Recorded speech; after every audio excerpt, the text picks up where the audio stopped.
Hey everybody, it's me. And several of you have reached out asking for some more instruction, some more help on how to check your work once you get to that point. You'll start doing that after you finish your ongoing assignment for Project 4.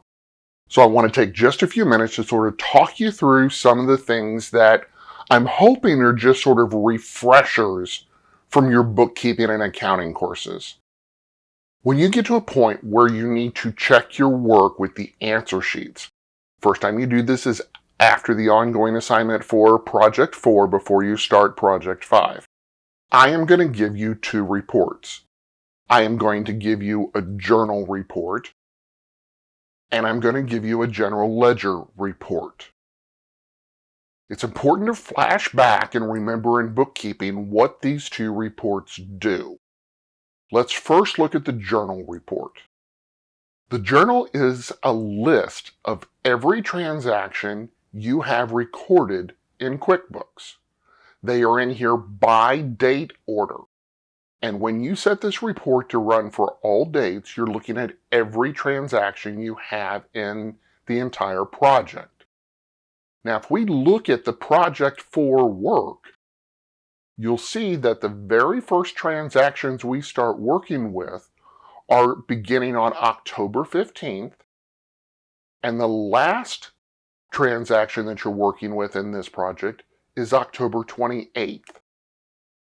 So when we go back over to our journal, there should not be any transaction in here before October 15th, 25, and there shouldn't be any transaction in here after October 28th. Actually, your last one to go in that the assignment tells you to put in is October 27th.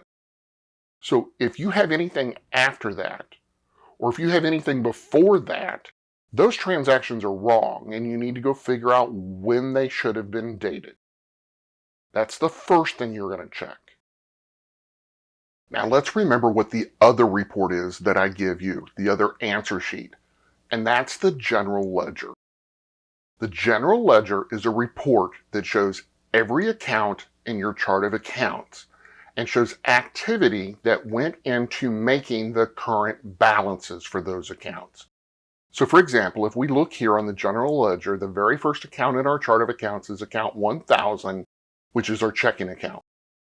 This shows us everything that went into this date range, and remember, we've got it set to all dates right now, that makes up the current balance for this account, which is $1,385. So how do you use this? Well, you pull up your general ledger, set it to all dates, and you compare this $1,385 with what your report is showing for account 1000. If yours doesn't show $1,385, you go through here and you look at these and see which transactions are not matching what they should be. Now, what do you do if you have one of these account balances on your report that doesn't match what it's supposed to be in the general ledger? Well, I've mentioned to you that you need to go back and you need to look at the transactions that make up that balance. Once you figure out what that transaction is, then you go back over to your journal report.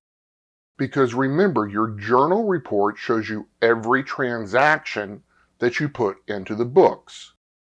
So what do you do if you find out that you've got an account balance wrong? Let's say that we're in here looking and we see that our account 4010, which is for single dog walking, should be $310, and you've got a different amount. And you compare all of the transactions in this activity with yours, and you realize that, let's say this transaction right here that's dated 10/23 for Olivia Bennett, you've got a different dollar amount than $35. First thing you do is go back to the instructions for the assignment and you find that. You find that on October 23rd, Olivia Bennett, you did a half-hour walk with Daisy for $35. That's what it should have been. Let's say you put that in differently. Okay? Then in your general ledger, remember, you can just click on this transaction and it will open that transaction up for you in your QuickBooks. You adjust it, you correct it, you make it whatever it should be to be right. You save it, and that will bring you back to your general ledger. And then when you look at it, it should match what's in the answer sheet. You just have to work through this account by account. And honestly, that's how I start. I go through first and look at the general ledger answer sheet and compare it with my general ledger and figure out which accounts are correct and I don't need to deal with, and which accounts are the ones that need to be adjusted. Once you get it through making all of your corrections, you go back and check those balances again to make sure they're the same, and you should be right.